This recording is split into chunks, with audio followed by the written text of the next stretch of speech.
ఈ రాష్ట్ర ప్రభుత్వం నిరుద్యోగుల పక్షాన చాలా మూర్ఖంగా వ్యవహరిస్తూ ఉంది. మీరిచ్చినటువంటి హామీలను నెరవేర్చమని గత కొద్ది నెలలుగా శాంతియుతంగా నిరసన కార్యక్రమాలు చేపడుతూ ఉంటే, ఒక పక్క ముఖ్యమంత్రి గారేమో వాళ్ళను అవమానించే విధంగా, అవహేళన చేసే విధంగా మాట్లాడి ఆ మాటలతోని రెచ్చగొట్టే విధంగా నిరుద్యోగులను మానసికంగా కృంగదీసే విధంగా ముఖ్యమంత్రి గారు మాట్లాడడం మేము తీవ్రంగా ఖండిస్తా ఉన్నాం.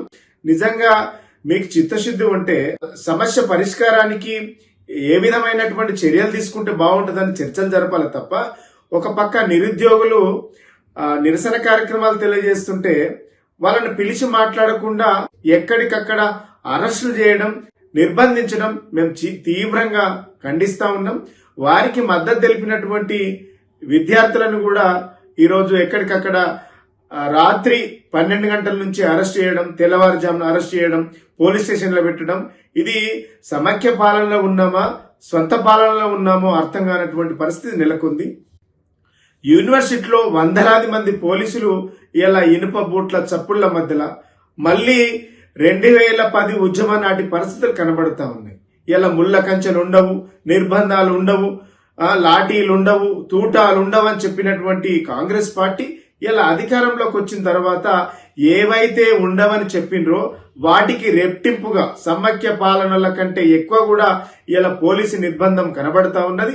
ఇలా నిరుద్యోగులు చెలో సెక్రటరియట్ ముట్టడిస్తున్నటువంటి తరుణంలో వాళ్ళని పిలిచి మాట్లాడకుండా యూనివర్సిటీ విద్యార్థులు, నిరుద్యోగులు ముదిరిపోయిన బెండకాయలు అనే ముఖ్యమంత్రి స్థాయిలో ఉన్నటువంటి వ్యక్తి మాట్లాడడం అంటే నిజంగా ఇది నిరుద్యోగులను, విద్యార్థులను అవమానించడం, కృంగదీసేటువంటి మాటలు ఇవి మేము తీవ్రంగా ఖండిస్తా ఉన్నాం. అంటే మీ మాటల వల్లనే, మీ రెచ్చగొట్టేటువంటి మాటల వల్ల ఇలా విద్యార్థులు రోడ్ల మీదకి వచ్చిండ్రు.